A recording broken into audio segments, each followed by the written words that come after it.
दादा भैया मिशिको सबन कोगी डोबो जोहार।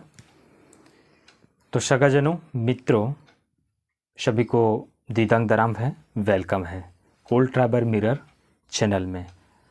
कोल आदिवासी जीवन दर्पण में आपका स्वागत है, वेलकम है। तो आइए आज हम आपको एक विशेष जानकारी कोल जनजाति के संबंध में दे रहे हैं। तो आज हम बात आपको विशेषकर झारखंड की जो जनजातियां हैं उसमें से आपकी एक जनजाति कोल है। इस कोल जनजाति के विषय में आज हम आप लोग को इनकी जानकारी साझा करेंगे और यह जानकारी आपको बहुत सारी कंपटीशन में आपको लाभ मिलेगा।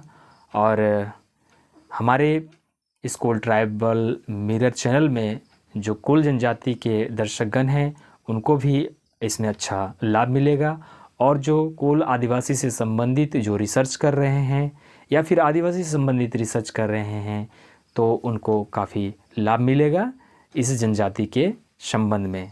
तो आइए हम जानते हैं झारखंड के कोल जनजाति के विषय में। तो आइए स्क्रीन में हम बोर्ड पर हम देखते हैं। आज जो हम डिस्कस करने जा रहे हैं, आज जो हम बात करने जा रहे हैं काफ़ी महत्वपूर्ण है और काफ़ी लाभदायक होगी आप लोगों के लिए। तो हम जानेंगे आज झारखंड की कोल जनजाति, है ना। तो क्या जानेंगे? झारखंड की कोल जनजाति के विषय में हम लोग जानेंगे। तो देखिए मोटे तौर पर आज आप जान लीजिए एक चीज़ को कि झारखंड में कई तरह की जनजातियां हैं। तो उसमें से जो कोल जनजाति है इनको जो है 2003 में इनको जो है एसटी सूची में सूचीबद्ध किया गया है, जिसको मैं आपको बोर्ड में बिंदुवार बता रहा हूँ आपको। तो चलिए देखते हैं हम।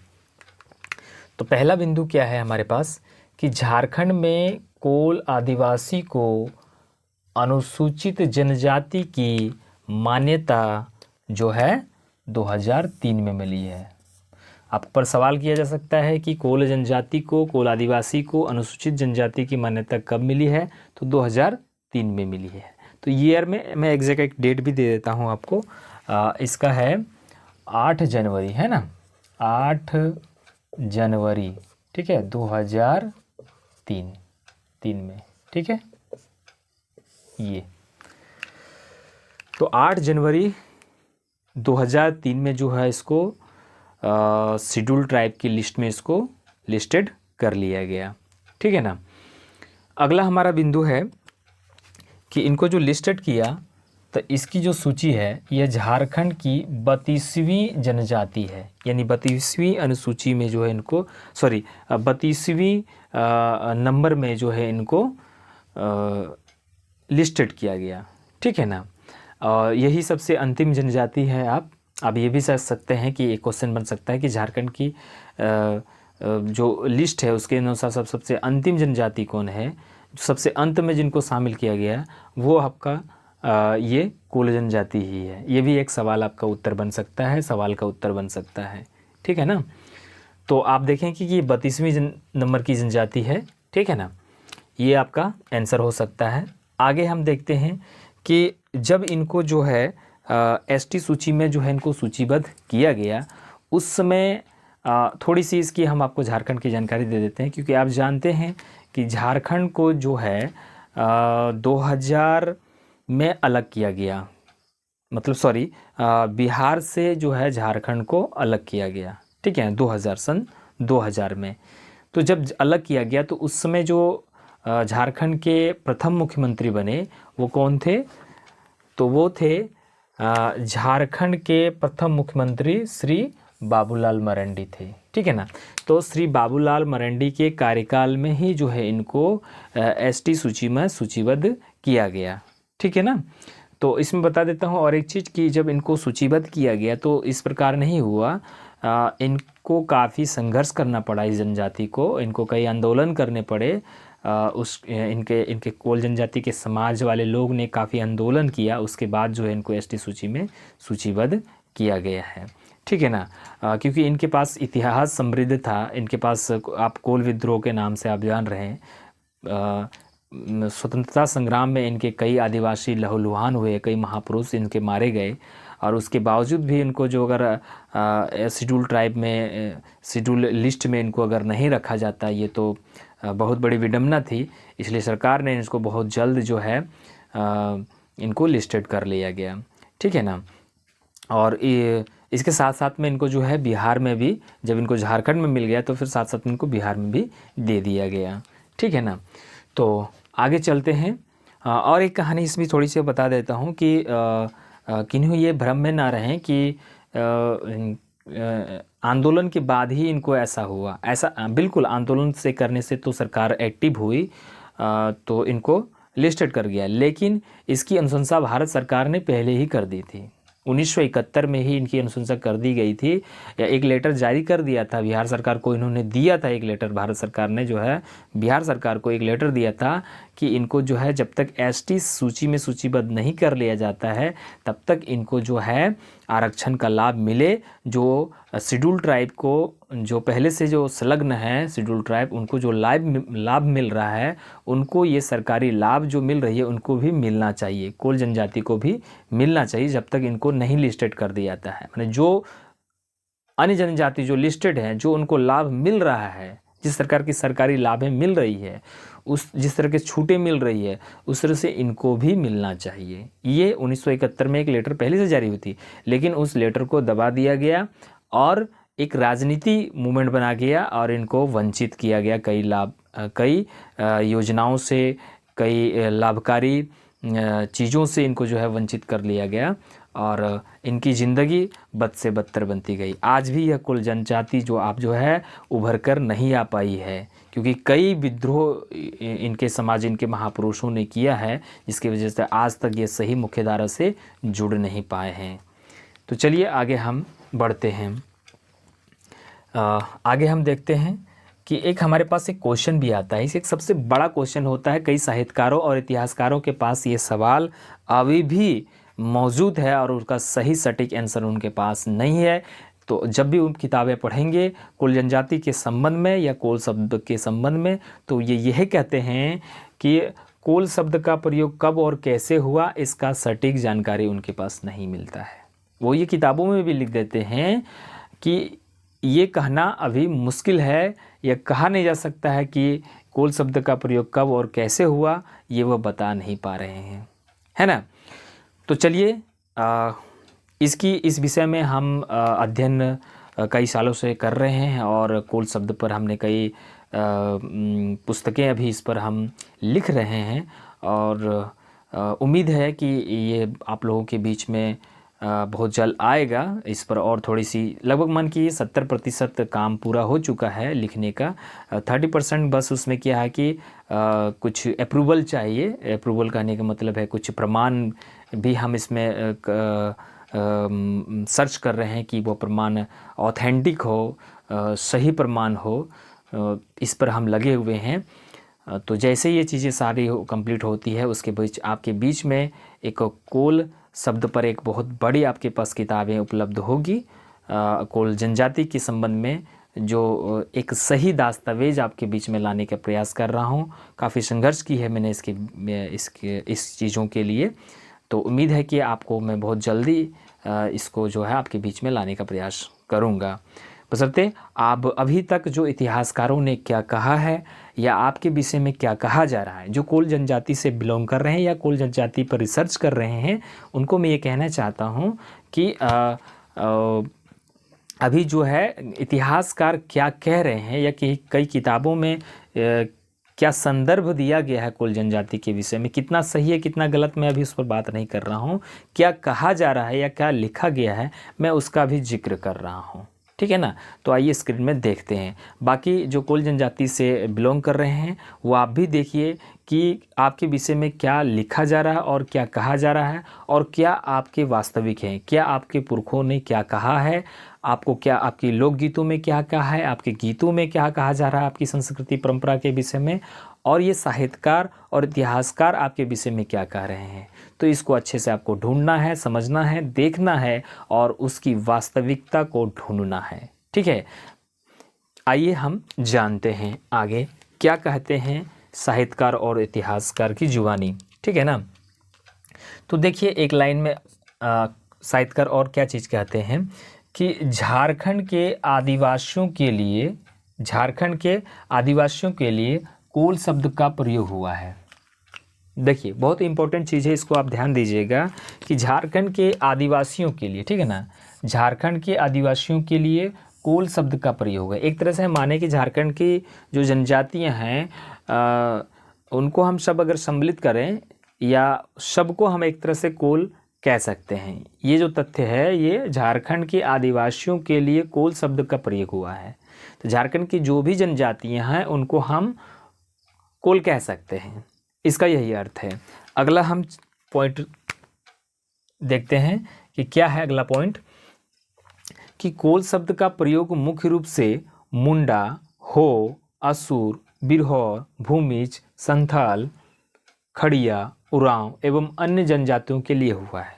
ठीक है ना, मुख्य रूप से जो है कोल शब्द का प्रयोग इन जनजातियों के लिए हुआ है। अब आगे और चलते हैं, और एक बिंदु इसी में थोड़ी सी वही एक ही है बट थोड़ा सा समझना है इसको, कि मुख्य रूप से मुंडा, हो, असुर, संथाल, खड़िया, उरांव के लिए हिंदुओं द्वारा, यानी कि कोल शब्द जो है, कोल जो शब्द है यानी कोल जो कहा गया है, मुंडा को कहा गया है, हो को कहा गया है, असुर को कहा गया है, संथाल को कहा गया है, खड़िया को कहा गया है, उरांव को कहा गया है। लेकिन आप यहाँ एक बहुत ही इम्पोर्टेंट है समझना है, हिंदुओं द्वारा, ठीक है ना, यानी हिंदुओं द्वारा इनको कोल कहा गया है।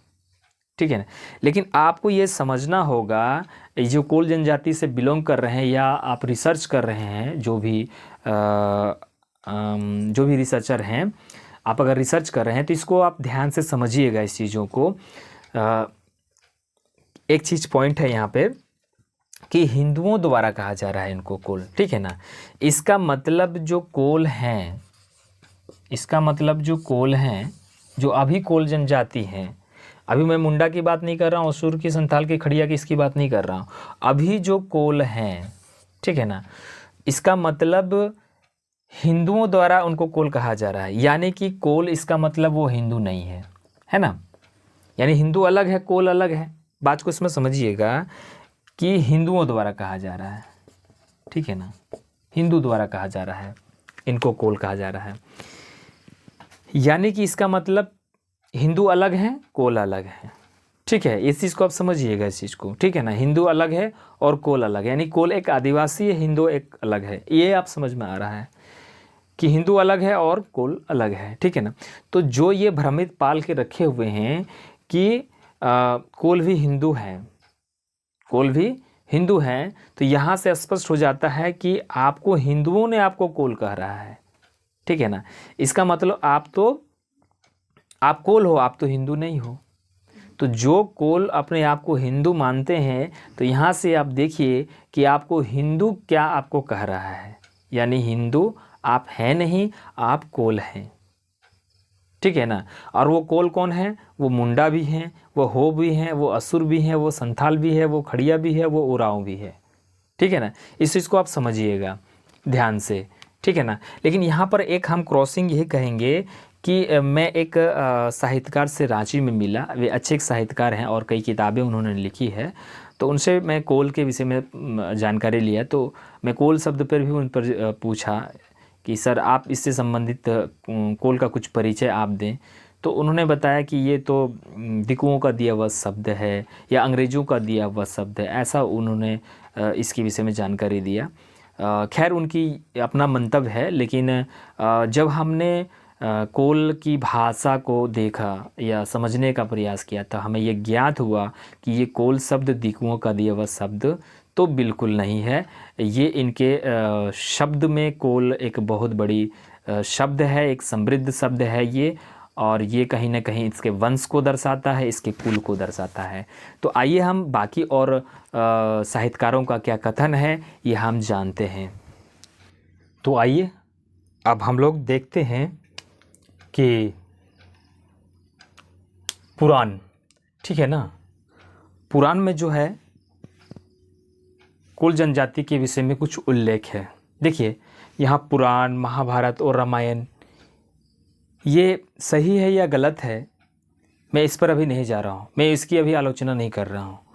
अभी मैं बात कोल जनजाति के विषय में इन ग्रंथों में ये उल्लेख है, मैं इसका जिक्र कर रहा हूँ जो आपको जानना जरूरी है, ठीक है ना। तो आइए हम जानते हैं। तो पुराण यानी मार्कंडेय पुराण में जो है कोल है ना, कोलकय और असुर जाति का उल्लेख हुआ है, ठीक है ना। यानी मार्कंडेय पुराण में जो है कोलके और असुर जाति का उल्लेख मिलता है हमें, ठीक है ना। तो उसी प्रकार हम अब अगर महाभारत ग्रंथ में देखते हैं तो इसमें भी जो है कोल, किरात, निषाद आदि की चर्चा हमें मिलती है। यानी महाभारत में जो है कोल जनजाति की चर्चा मिलती है, मार्कंडेय पुराण में जो है कोल जनजाति की चर्चा हमें मिलती है, यानी उसका उल्लेख मिलता है। उसके बाद आता है रामायण। रामायण में सबर, निषाद, इसके साथ साथ जो है कोल का भी उल्लेख मिलता है, ठीक है ना। तो ये कुछ ग्रंथ थे। इसके अलावा भी बहुत सारे ग्रंथ ऐसे हैं जो मैं चर्चा आगे करूँगा, आपके साथ मैं साझा करूँगा। फिलहाल मैं आपको संक्षेप में बता रहा हूँ चीज़ें जो इम्पोर्टेंस है कंपटीशन के दृष्टिकोण से और जानकारी के दृष्टिकोण से भी, ठीक है ना। तो इन सब ग्रंथों में जो है पुराण, महाभारत और रामायण में जो है इनका उल्लेख, कोल जनजाति का उल्लेख मिलता है, ठीक है ना। तो अब ये देखिए कि उल्लेख की तो बात ये हो गई। अब जो है कुछ साहित्यकारों और रिसर्चर जो है जो आदिवासी कोल जनजाति के संबंध में उन्हें रिसर्च किया है और कुछ कोल जनजाति के विषय में उन्हें कुछ बात कही है, वो उनका कथन क्या है, उनका कहना क्या था, वो चीज़ें मैं आपके सामने ला रहा हूँ और ये मुख्य क्या क्या चीज़ें उन्होंने कहा था वो आपके बीच में ला रहा हूँ। तो देखिए उनका क्या कथन है, जिसमें से एक आते हैं आपका कनिंघम, ठीक है। कनिंघम क्या कहते हैं, कनिंघम कहते हैं कि प्राचीन काल में कोलों के कई विभिन्न दल थे, ठीक है ना। प्राचीन काल में कोलों के जो हैं कई विभिन्न दल थे, यानी कि एक तरह से हम कह सकते हैं कि उनके कई कबीले थे, वो कबीला अलग अलग नाम से था, ठीक है ना। ये हम समझ सकते हैं कई कबीलों में उनका वो दल बटा हुआ था, बटा हुआ नहीं कर सकते, अलग अलग भूभाग में वो भूभाग के अनुसार से वो अपना अपना एक कबीला बना करके लोग अलग अलग भूभाग में रह रहे थे। जब उनको सम्मिलित रूप में हम कहते हैं तो फिर उनको हम कोल कहते हैं, ठीक है ना। तो वही कर रहे हैं, प्राचीन काल में कोलों के कई विभिन्न दल थे प्राचीन काल में, ठीक है ना। अब तो वो कई दलों में हैं ही वो, लेकिन प्राचीन काल में भी वो जो है कई दलों में थे, विभिन्न दलों में वो थे, ठीक है ना। तो अब देखिए अगले एक क्या कहते हैं, पाणिनि, ठीक है ना। पाणिनि क्या कहते हैं, पाणिनि कहते हैं कि कोल शब्द जो है कुल से निकलता है। देखिए ये क्या कह रहे हैं, पाणिनि क्या कह रहे हैं कि कोल जो शब्द है वो कुल से निकलता है, जो समस्त के भाव का बोधक है, जो समस्त के भाव का बोधक है। यानी एक तरह से हम कहें पूरी तरह से समूह का वो बोध करा रहा है, ठीक है ना। समस्त का बोध करा रहा है, कुल का वो बोध करा रहा है कि वो कुछ कुल के अंदर में वो आ रहा है, ठीक है ना। समस्त का बोध करा रहा है, यानी एक तरह से हम कह सकते हैं एक वंश का वो बोध करा रहा है। अगर समझने के दृष्टिकोण से हम कह रहा हूँ, साहित्यिक दृष्टिकोण से नहीं कह रहा हूँ मैं ये चीज़ें, इस चीज़ को समझिएगा, ठीक है ना। बात आपको संक्षेप में सटीक तरीके से चीज़ों को समझ में आ जाए, सरल भाषाओं में आपको समझाने का प्रयास कर रहा हूँ कि समस्त मतलब हो गया एक तरह से पूरी तरह से समूह को हम कह सकते हैं। जब जैसे यहाँ पर बताए ना आपको कि कई विभिन्न दलों में थे, है ना। कनिंघम कह रहे थे कि प्राचीन काल में कोल जो है वो कई विभिन्न दल में थे, तो जब सारे दल एक जगह इकट्ठे हो जाएंगे तो उसको हम समस्त के रूप में लेंगे, तो फिर उनको क्या कहेंगे, हम कोल कहेंगे हम, ठीक है ना। उन सबको हम लोग कोल कहेंगे, यानी कुल से निकला हुआ, यानी वो अलग अलग, जैसे हमने पहले भी चर्चा किया था, जैसे मुंडा हो गया, खड़िया हो गया, बिरहौर हो गया, ये सब जो है सब क्या है कि हम एक तरह से कह सकते हैं कि उनका कुल जो है वो कोल है, ठीक है ना। मुंडा का कुल क्या है, कोल है। हो का कुल क्या है, वो हो का कुल क्या है, तो वह कोल है, ये हम कह सकते हैं। खड़िया का कुल क्या है, बिरहौर का कुल क्या है, तो वह कोल है। ये यहाँ चीज़ दर्शाता है, ठीक है ना। चलिए, तो ये इनका कथन था, जिसे ये मोटे तौर पर हमको समझ में आता है ये कहना क्या चाहते थे। तो चलिए आगे हैं हमारे कैपबेल, ठीक है ना। कैपबेल क्या कहते हैं, कैपबेल का कहना है कि कोल का मूल रूप कोरा, जिसे आज हम कोड़ा कहते हैं, है ना। कोड़ा एक अलग अभी जनजाति बन चुकी है, ठीक है ना। तो कोल का मूल रूप कोला, कोरा, कोड़ा अथवा कोलार माना है, ठीक है। कैम्पबेल का कहना है कि कोल का मूल रूप जो है कोला, कोरा, जो वर्तमान अभी जनजाति के रूप में अलग वर्गीकृत हो गई है ना, कोड़ा, कोलार माना है, ठीक है ना। आगे उन्होंने और भी एक पॉइंट दिया है कि 1866 में उन्होंने 1866 में उन्होंने कहा है कि बतौर उन्हें लिखा भी है इस चीज़ को, ठीक है ना, कि कोल शब्द का प्रयोग मुंडारी भाषा परिवार को बोध कराने के लिए किया था। मतलब कैम्पबेल ने क्या किया था कि कोल शब्द का प्रयोग जो है वो मुंडारी भाषा को बोध कराने के लिए किया था। इसको आप समझिएगा अच्छा से कि मुंडारी भाषा परिवार को बोध कराने के लिए उन्होंने कोल शब्द का प्रयोग किया था। कहने का मतलब जो मुंडारी भाषा परिवार जो है उनको उन्होंने कोल परिवार माना, ठीक है ना। यानी मुंडारी भाषा जो है वो कोल भाषा परिवार के अंदर में आ रहा है, यानी कोल परिवार के अंदर वो भाषा मुंडारी जो आ रही है वो कोल परिवार के अंदर में आ रही है। ये इनका कहने का अर्थ हमें यहाँ से समझ में आता है, ठीक है ना। तो आपको ये चीज़ें मोटे मोटे तौर पर समझ में आई होगी। वीडियो और ज़्यादा लंबा ना हो इसलिए आज मैंने इसको संक्षेप में बताया आप लोगों को, और उम्मीद करते हैं एक अच्छा जानकारी आपको मिला होगा कोल जनजाति के विषय में जो है। और आगे मैं इसको विस्तार से और बता रहा हूँ। आगे ये भाग 1 है, ठीक है ना, क्योंकि कोल जनजाति के विषय में बहुत सारी ऐसी बातें हैं जो ख़त्म नहीं होगी, इसलिए इसको हम भाग 1 में आपको बता दिए। अब इसका जो है भाग 2 फिर लाएंगे, जिसमें आपको और भी कई कथन हैं, और भी कई साहित्यकार हैं और कई भी रिसर्चर हैं जिन्होंने कई कोल जनजाति के विषय में कई ऐसे बिंदुओं ऐसा कई चीज़ें बात उन्होंने कहा है या लिखा है, उस चीज़ को मैं आगे आपको बताऊंगा, ठीक है ना। तो ये सब का आपको एग्ज़ाम के पॉइंट ऑफ व्यू से भी आप इसको देख सकते हैं कि किसने कोल जनजाति के विषय में क्या कहा। ये भी अगर सवाल आता है तो ये काफ़ी हेल्प होगा, आपकी रिसर्च में भी हेल्प होगा। अगर आप शोध कर रहे हैं, कोल जनजाति पर रिसर्च कर रहे हैं, तो ये भी आपको काफ़ी लाभदायक होगी। और जो कोल जनजाति के विषय में जानना चाहते हैं, जो आदिवासी प्रेमी हैं या जो कोल जनजाति से बिलोंग करते हैं, तो उनके लिए भी यह वीडियो बहुत ही लाभदायक होगी।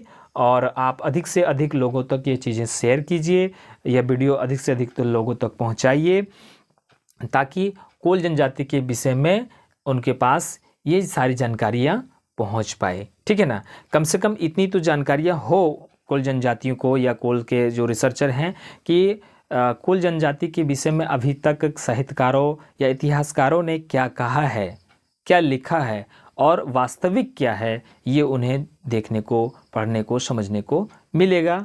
यहाँ से आपको बहुत से ऐसे चीज़ पॉइंट ऑफ व्यू करके, पॉइंट निकाल करके आप अपने साहित्य में या फिर अपने रिसर्च में संलग्न कर सकते हैं, जिससे आपको काफ़ी लाभ होगा।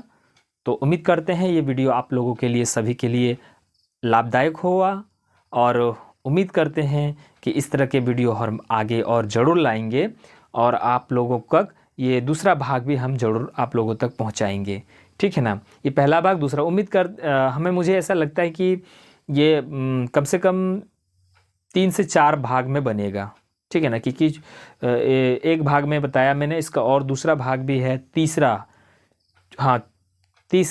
भाग तो या चौथा भाग तो ये जा सकता है। तो आप वीडियो को अच्छे से देखिएगा, इसलिए मैंने इसको शॉर्ट में बता रहा हूँ, ताकि आप बोरिंग महसूस ना करें, और वीडियो को छोटा में देख करके आप फिर नेक्स्ट वीडियो को आप जब समय मिले तो आप ज़रूर उसको देखिए और लोगों तक इसको पहुँचाइए। तो सभी को पुनः डुबो जोहार।